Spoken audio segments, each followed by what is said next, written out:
கூலி படத்துடைய pre booking அமோகமாக நடைபெற்று வருது. தமிழ்நாடு முதல் அயல்நாடு வரை அனைத்து ஏரியாக்களிலும் கூலி புக்கிங் சிறப்பாக நடைபெற்றது. இதனையடுத்து கூலி புக்கிங் பற்றி சென்னை வெற்றி திரையரங்க உரிமையாளர் தெரிவிச்சிருக்காரு. ஜெயிலர் ரெக்கார்டை கூலி பீட் செய்து விட்டதாக தெரிவிச்சிருக்காரு. அதாவது கூலி திரைப்படம் ஆகஸ்ட் 14ஆம் தேதி திரையரங்குகளில் வெளியாகுது. அதற்கான வேலைகளை படக்குழு தீவிரமாக செஞ்சு முடிச்சிருக்காங்க. படத்தின் அறிவிப்பு முதல் ப்ரமோஷன் வரை படக்குழு அனைத்தையும் சிறப்பாக செஞ்சு முடிச்சிருக்காங்க. படமும் சிறப்பாக வந்திருப்பதாக சொல்லப்படுது. அனைத்துமே பாசிட்டிவாக இருப்பதனால கண்டிப்பாக கூலி மாபெரும் வெற்றி படமாக அமையும் என்று எதிர்பார்க்கப்படுது. இந்நிலையில் படத்திற்கு இருக்கும் மிக பெரும் ஹைப் காரணமாக படத்தின் முன்பதிவும் சிறப்பாக அமைஞ்சிருக்கு என்றே சொல்ல வேண்டும். தமிழ்நாட்டில் மட்டும் இல்லாமல் அயல் நாடுகளிலும் கூலி படத்தோட ப்ரீ புக்கிங் அமோகமாக நடைபெற்றது. குறிப்பாக தமிழகத்தில் டிக்கெட் புக்கிங் ஓப்பன் செய்யப்பட்ட சில வினாடிகளில் முதல் 3 நாட்களின் டிக்கெட் அனைத்தும் விற்று தீர்ந்து விட்டதாம். அந்த அளவுக்கு கூலி படத்தின் மீது ரசிகர்கள் எதிர்பார்ப்பில் இருக்காங்க.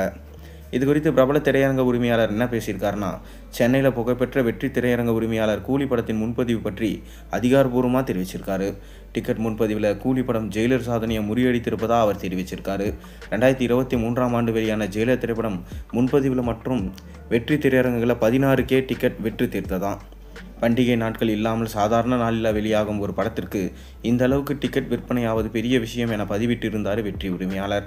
அதைத் தொடர்ந்து தற்போது ஜெயிலர் ரெக்கார்டை கூலி திரைப்படம் முறியடித்து விட்டதாக தற்போது தெரிவிச்சிருக்காரு. இன்னும் ரிலீஸுக்கு 2 நாட்கள் இருக்கும் நிலையில் ஜெயிலர் முன்பதிவு ரெக்கார்டை கூலி முறியடித்திருக்கு. டிக்கெட் டிமாண்டிங் மிக பெரும் அளவில் இருக்குது என்றார் வெற்றி திரையரங்க உரிமையாளர். இதே போல தான் கமலா சினிமாஸ் உரிமையாளரும் தெரிவிச்சிருக்காரு. டிக்கெட் புக்கிங் துவங்கிய சில நிமிடங்களிலேயே அனைத்து டிக்கெட்டுகளும் விற்று தீர்ந்ததாக தெரிவிச்சிருக்காரு. சென்னையில் மட்டும் இல்லாமல் ஒட்டுமொத்த தமிழ்நாட்டிலும் கூலி டிக்கெட் முன்பதிவு அமோகமாக நடைபெற்றிருக்கு. டிக்கெட் டிமாண்ட் இம்முறை அதிக அளவில் இருக்குது. படத்திற்கு ஏகப்பட்ட எதிர்பார்ப்புகள் இருப்பதன் காரணமாக புக்கிங் சிறப்பாக நடைபெற்றிருக்கு. கண்டிப்பாக கூலி திரைப்படம் முதல் 3 நாட்களில் மிக பெரும் வசூலை குவிக்கும் என உறுதியாக சொல்லப்படுது. குறிப்பாக கூலி படத்தோட ஓப்பனிங் வசூல் இதுவரை வேற எந்த தமிழ் படங்களும் செய்யாத வசூல் சாதனையை புரியும் என தெரியுது. கண்டிப்பாக மிகப்பெரும் ஓப்பனிங் கூலி படத்திற்கு கிடைக்கும் என்பது புக்கிங்கை வச்சே சொல்லப்படுது.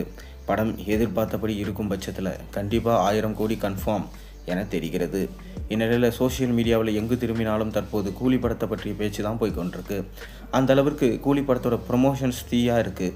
போதாததுக்கு ஏற்கனவே படத்திற்கு ஹைப் அதிக அளவில் இருக்கிறதுனால தற்போது கூலி திரைப்படம் தான் ஒட்டுமொத்த தமிழ் சினிமாவுடைய கவனத்தையும் ஈர்த்திருக்கு.